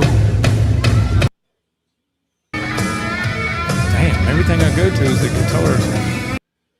You notice Dave, he tries to not sing as much as possible. If you take my name, David Lee Roth, that's what's on the birth certificate. Oh my God. But if you mix the letters up a little differently. Oh my God, what is he doing? Rock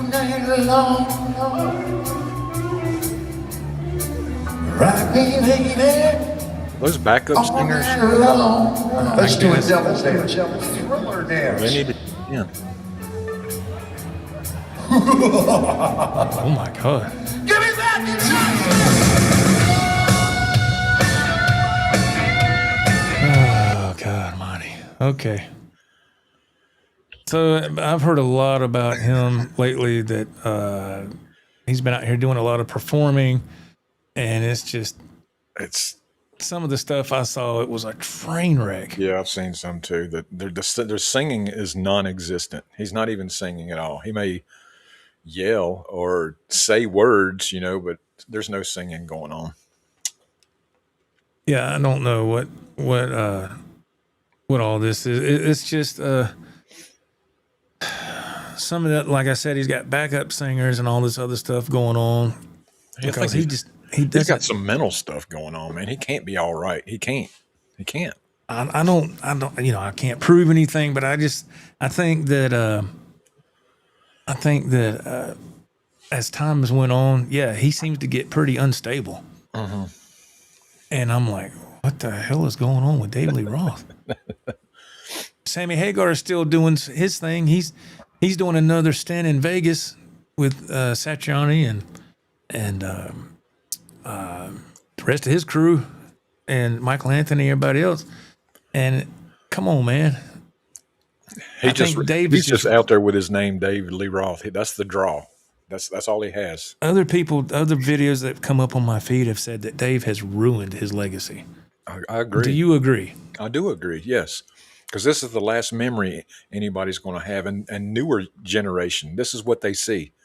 This is what they see as David Lee Roth. They're not going to go back and go down a wormhole going, oh, David Lee Roth's good. Let me see what else he did. They're not going to do that. So he's screwing himself over, his legacy, if you will. Yeah, I feel the same. I think, just honest, in his heyday, oh man, he was untouchable. Mm-hmm. Did he have children? Do you know? I don't know. I don't think so, but I can't say one way or the other. But yeah, I think now he's just, I hate to say it, I just think he's grasping for straws, man. He's just trying to, he's sinking and he's trying to do this. Yeah. And Sammy's on the shore going, hey man, you need some help? Forget it. People are showing up to go see him apparently, right? Yeah, I think people are showing up to see the train wreck. That's what I think. Like Corey Feldman. Oh my God. Why would you see? I would not spend money to see either one of them. No. But some people, I think, want to see, let me see is this for real? Mm-hmm. I think they want to witness the train wreck. Yeah. That's honestly that's my opinion. So let's see what other people think. I'm curious to hear what everybody has to put in the chat. Y'all have heard Ralph and I's opinion. JJ Collins, I watched some of the shows on YouTube a while back. Some were okay. Some were a train wreck. There's that word again. Train wreck. Matt Axman, give me Sammy. I agree. Yep. And look, I love the Roth era Van Halen. I love the Sammy era. I love that. But if you're still going by today's what's going on, come on, man. Sammy's got it hands down. Mm-hmm. The man can still perform, still sing his ass off. He could back then too.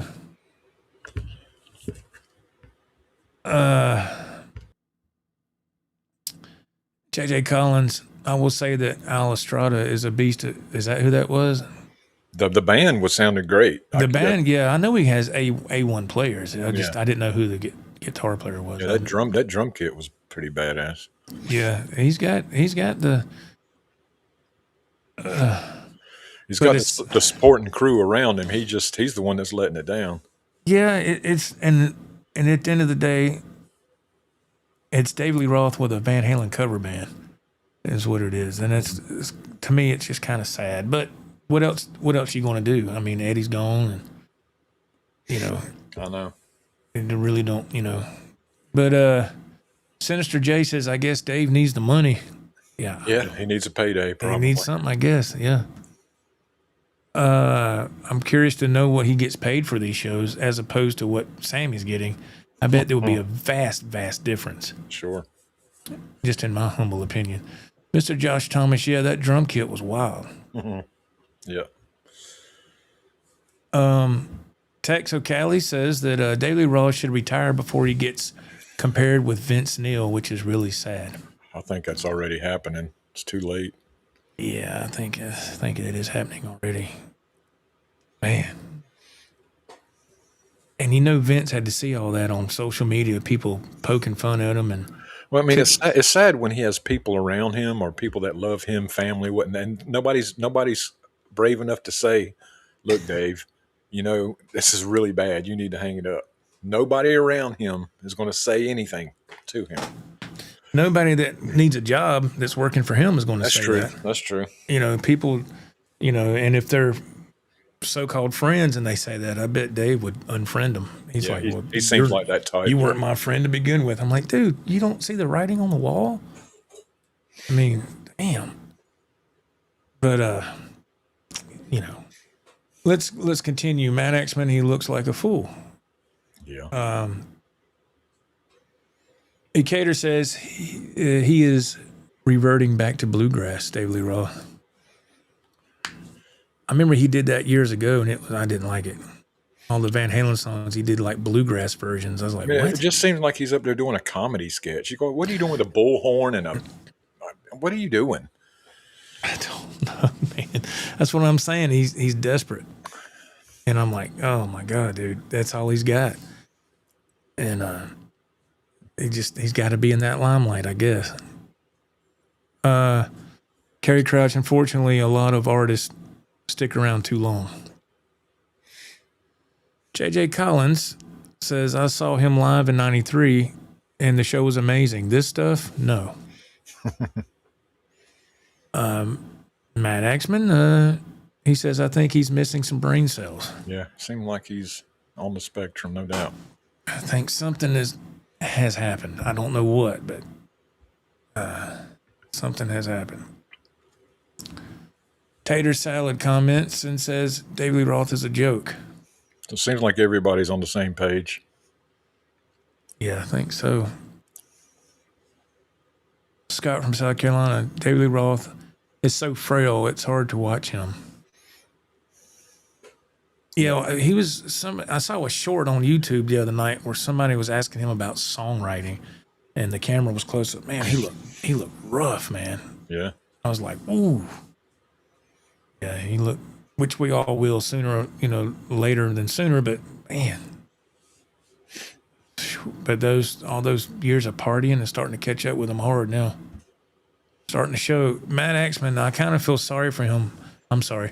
I kind of feel sorry for him. Rock stars live hard. Yeah, yep, there you go. I was just saying. Dave Workin says, add Don Dawkins to that list. Mm-hmm. Yeah, he lost his voice a long time ago, too. Man, and he was still trying to, I was like, no, please, no. Ugh. Then again, there's people that don't tell the truth around these people. They don't tell the truth. Yeah. Yeah, you sound great. Yeah, let's go out. Let's go out for another tour. Man, all right. Well, it kind of puts me in the same mindset as when Elvis was toward the end of his life. His manager, the Colonel, Tom Parker, just kept pushing Elvis to keep going, because it was a huge payday. Sure. Because the Colonel was getting like 50% of what Elvis was getting, and plus the Colonel had huge gambling debts he had to pay off too. So he just kept pushing Elvis. As long as he's breathing, I want him on that stage. I was like, damn. Anyway, crazy. JJ Collins says the difference with Vince is that he has gone through a lot of health issues and even a stroke as of late.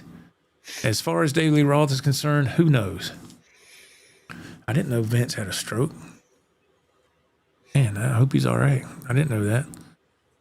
Cater, he is going full cringe mode. Dave Lee Roth. Yeah, it is kind of like, ooh. Man.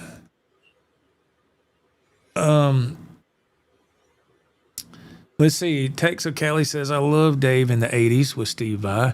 And back then, he could really actually sing very good. I loved his voice. Perfect power and pitch. Steve Vai doesn't mess with people that can't perform. Yeah, he was good. Yeah, and in his day, he was. Yeah, I love that album. oh God, what was it? What was that first album? God Almighty. Ooh, had Yankee Rose and all that on it. That was a phenomenal album.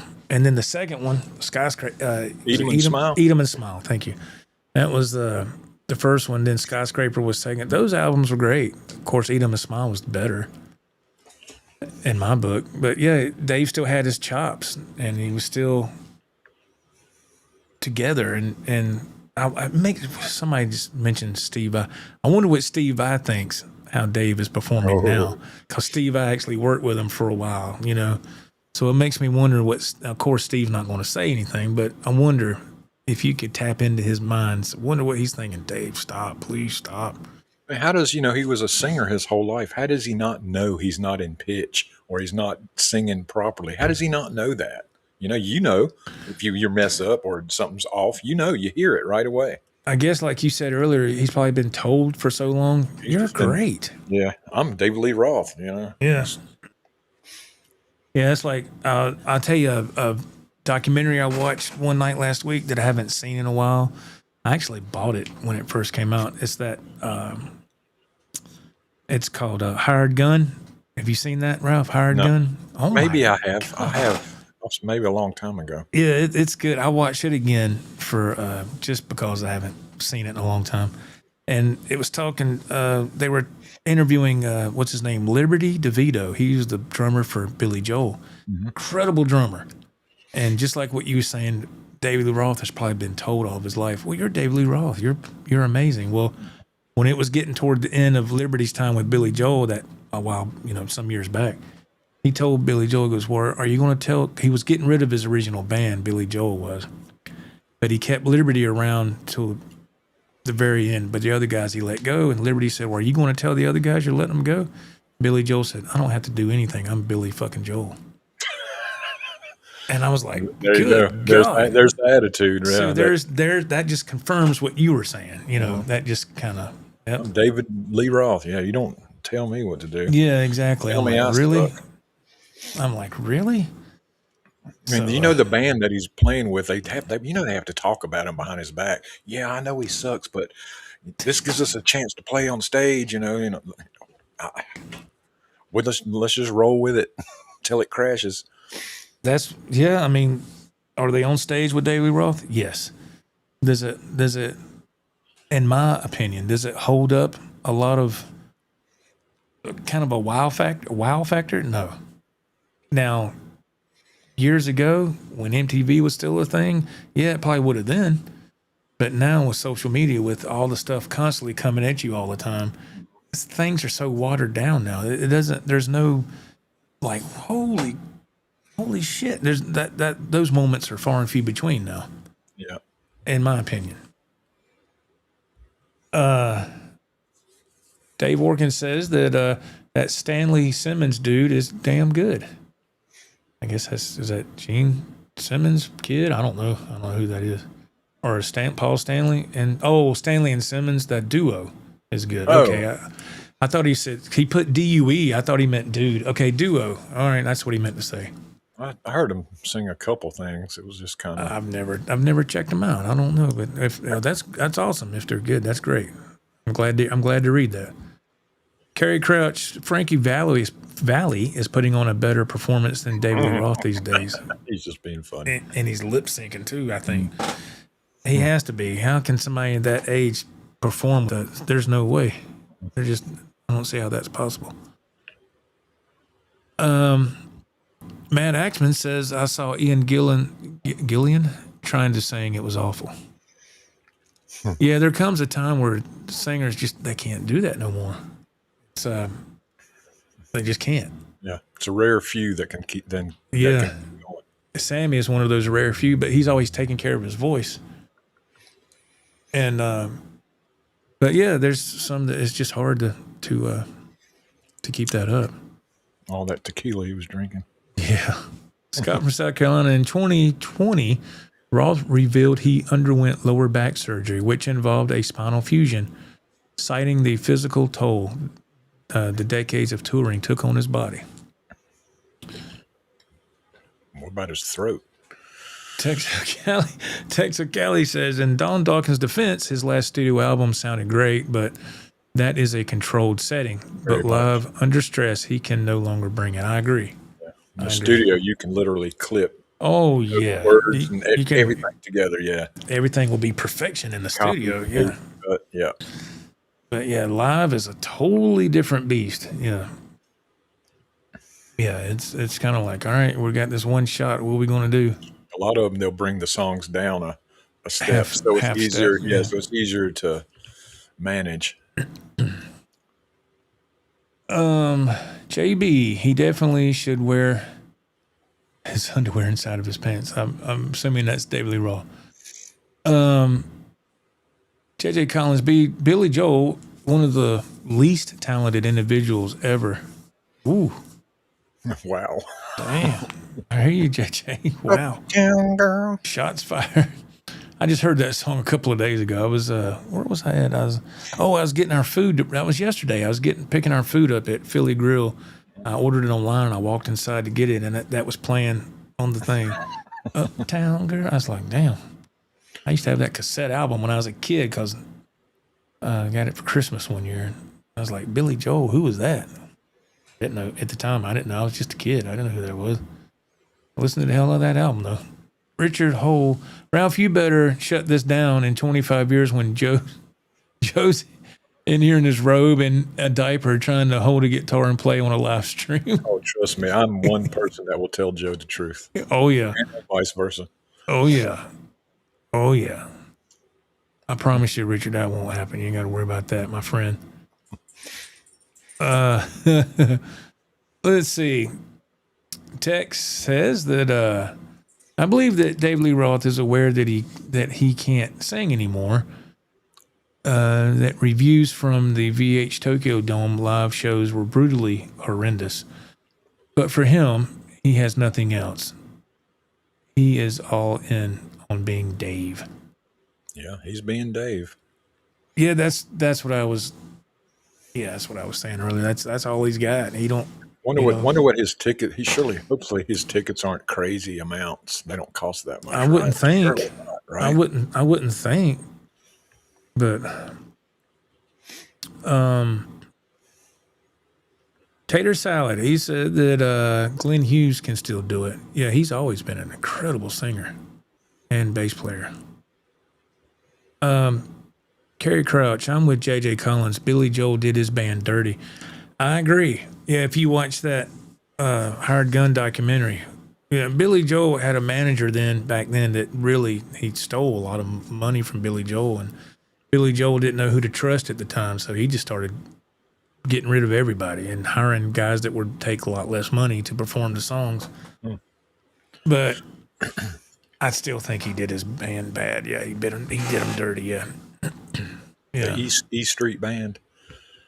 That's Bruce Springsteen. That is Bruce Springsteen. You ain't nothing but tired, are you, man? Apparently. Nothing but tired. Let's see. Mm-hmm. JJ Collins says Glenn Hughes absolutely can. Another phenomenon. Yes, yeah, he's amazing. He's amazing. Billy Joel and the E Street Band. A combination you never thought you'd see. You don't want to see. VH 5150. What is going on? Dave does not need any money. Never did. His dad was a doctor. These tours he is doing, he's not selling any merch or t-shirt or nothing. And I read he pays his band very well and just having fun. Well, that's good. If he don't, if he doesn't need the money, that's awesome. I just assumed that maybe he did, but maybe he doesn't. I don't know. I can't prove it either way, but don't need the money. We do not know what that's like. I wish I was in that boat where I didn't need the money, but yeah, I'll never know what that's like. Scott from South Carolina, John Fogerty's 81 and still tours. What does that sound like? John Fogerty, it's been a few years since I've looked up with him doing anything, but he still sounded fantastic. Really? Yeah, I thought he did. I was like, wow, he still got that incredible, strong, powerful voice. And famous for, performing with CCR and all that.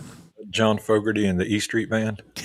Yeah, E Street I would Band just just got strap that gigs band to everywhere. everything. Yeah, they got gigs everywhere. Sinister J, I thought Dave's dad was an entertainment lawyer. From what I remember reading years ago, I think he was an optometrist. I think he what he was. Could be wrong. That's what I read years and years ago. Kerry Crouch, yeah, John Fogerty still sounds pretty good. Yeah, for 81 years old, man. Shoot. Yeah, that's pretty impressive. I got his audiobook, which he narrates, by the way, and man, his story is something else. He really got done wrong by his former manager back in those olden days of CCR and all that. It happened a lot, didn't it, back then? It did back then, yeah, because the artists, they didn't pay attention to their bank accounts. They kept getting, I guess, checks on a regular basis, so they thought they had a gazillion dollars in the bank, whereas that was not the case when they finally had somebody say, hey, man, you got $2,000 in your account. What? I just got off tour. Well, you might want to look into this. And people were robbing them blind, man, just like with Billy Joel and some of these others. They just, that kind of money attracts a lot of thieves and people that'll do a lot of deceitful things, man. But I think the one band we can say is okay is the E Street Band. The E Street Band, yes. Because they got gigs with that Billy Joel and John Fogerty and everybody. Yeah. They're a band for hire, right? Yeah. Maybe we need to hire them. But for hire. Joe and Ralph and the E Street Band. Oh, my goodness. Texacal almost forgot I saw Van Halen on tour in 2014 in San Diego. When we came into the arena, it was brutally hot. Thought that the AC was broke, but they said David Lee Roth ordered them to shut it off to help his vocal cords. That's a diva. That's a diva move right there, boy. I think I remember hearing the same thing, but I want to say I heard that. Wow.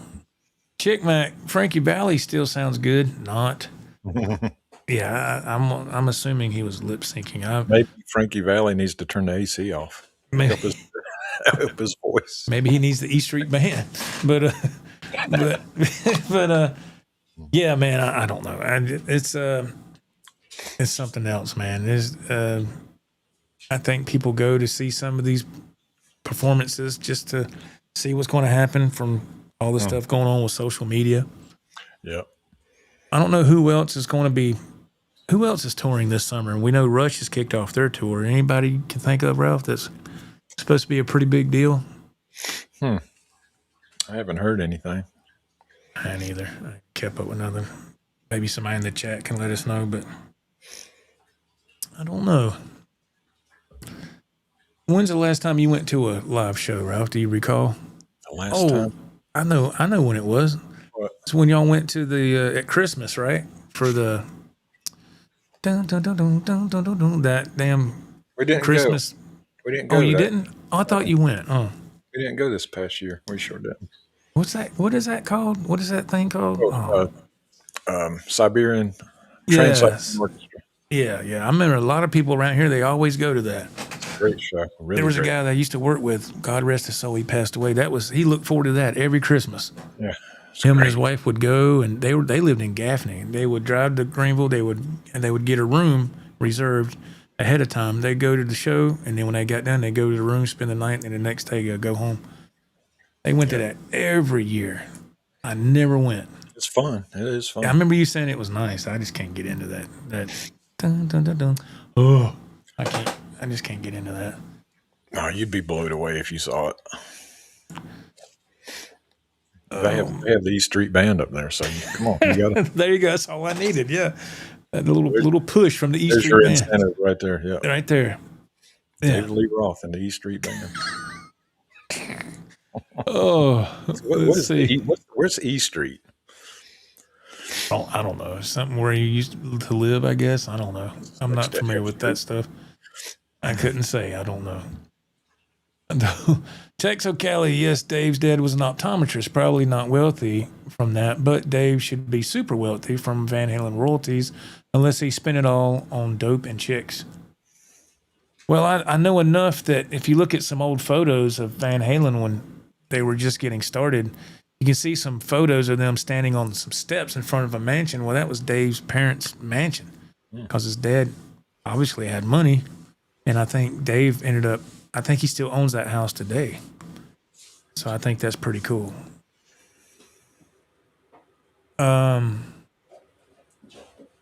Let's see. Art G says John Anderson is still singing well. The band Geeks are great musicians. Good combination. I'm not familiar. Don't know. Matt Axman, I was a big John Anderson fan. He's amazing. Ted Fair, I saw Rush last Tuesday. Oh, okay. Super cool. All right. Nice, man. That's awesome, dude. Yeah. How were your seats, man? Did you have good seats or? I can only imagine what tickets go for now for some of these bands that this is probably their last time doing a tour. I know Journey is doing theirs this year. I think they're already on their farewell tour, I think. Ain't no telling what tickets for that, how much those cost. I don't know, man. I saw Gene Simmons is going around with his own band singing all the Kiss songs. I thought they retired. Apparently he's not ready to retire. I guess not. That's kind of wild that they would even do that. I find that odd. If you're going to do that, just keep the band together. But I know. But maybe Paul can't. Maybe he's done. Maybe. I think I remember hearing, a few years back that they had vocal tracks going in the background and he was lip syncing and I think he got busted for that once or twice. Right. And because the track got off or out of sync or something, or he didn't come in at the right moment. I remember hearing something about that some years back. I said, uh-oh. Yeah, he could see the writing on the wall. I need to go ahead and stop. Yeah. And they had already did, 3 or 4 farewell tours in the past or something? They've been doing farewell I was like, damn. Since the late 80s. Talk about bleeding that dry. Man. You remember the first time you saw them with their makeup off? I did on MTV. It was a big deal. It was a big That was a big deal. That's when Vinnie Vincent was with them. Yeah. Yeah. I remember it was the MTV VJ, J.J. Jackson, was talking. And he goes, and now we have Kiss and without their makeup. And it showed them, had that transition, had them with their makeup. Then it went without the makeup. And I was like, damn. The first one it showed, I want to say, was it Vinnie or was it Gene? I can't remember. But, yeah, and it showed all that. And I was like, oh, my God. Yeah, I remember that. I remember that very well. I said, ooh, things won't never be the same for them when they walk down the street because their makeup's off. Mm-hmm. I don't know. I just thought that was pretty wild. Let's see. Chat is moving, boy. Let me, Chick Mac, he said that he had tickets to see Rush at the Hollywood Bowl, but I didn't get to go because I got a bad virus. Oh, man. Sorry to hear that. Ted Fair asked him how much. Ooh, great seat. $600 per seat. Ooh. Well, as long as you had fun, that's all that matters, man. Mm-hmm. Clemson alum, hello, man. He goes, the E Street Band got its name from a very real place, E Street in, is that Belmar? Mm-hmm. New Jersey, where original keyboardist David, whoever, lived with his mother. The band often rehearsed in the garage. Okay. Nice, man. I didn't know that. Thank you for that, Clemson alum. All right. That is a legit place then. Okay. Tech says I saw the Kiss farewell tour in 2000. The next year, 2001, they announced Kiss and Aerosmith on tour. 25 years later, they really retired. There you go. That's right. Isn't that something? Yes, Scott. He says that Rock and Roll Cruises seem to be the venue for yesterday's talent. Yeah, that's something that never interested me. Rock and Roll Cruises, Chris Cruise and all that stuff. Huh. I don't want to get on no ship anyway. John Anderson from Yes, he had toured with the band Geeks and did an album with them. They sound great. Oh, okay. Thank you, man. I didn't know. Rod says Kiss was his first concert. That's awesome. That's a great, to be your first concert. That's a great one to go to. That is fantastic. All right, guys, we pretty much hit our mark. We're at the 2-hour mark, and I am spent. I did a lot today, man. Went out and worked in the yard all day. Mm-hmm. Did a lot of other things. I'm doing good to hang on right now. Understood. Me too. My fuel tank is on empty. I want to go lay down, and I got to go back to work tomorrow. I got lucky last Sunday. I was off, but I got to get back to it tomorrow. They didn't ever send me a message saying that I was going to be off, so that means have your butt in here on time and ready to work. So I was like, okay. So anyway, but thank you, Ralph, for being here, man. Always a pleasure, man. Thank you very much. Next rehearsal will be a lot better. And when I come over there, we'll have our stuff together more. But, from all the other rehearsals, if we had one that stuck out bad, that's still not a big deal. Like I said, I still had a good time, man. Oh, yeah. Yeah, I did too. It was funny. Funny stuff. Well, thank you, everybody, for being here. If you're not subbed to the channel, please consider subscribing and hit that notification bell. You get all notifications of any content coming from this channel. And check out Ralph the German Butcher on YouTube. Check him out, man. Check out his content. He's literally a one-man band. Does everything on his own. Go over there and give his channel some love. You'll enjoy it. You'll be glad you did. Ralph, if there's any final thoughts, anything you'd like to add before we sign off? No, just go see the E Street Band. I don't know. That's all I got. The E Street Band. Okay. All right. With that, we'll close out here. Thank y'all so much again for being here. Love you guys. Thanks for the chat being so awesome as you always are.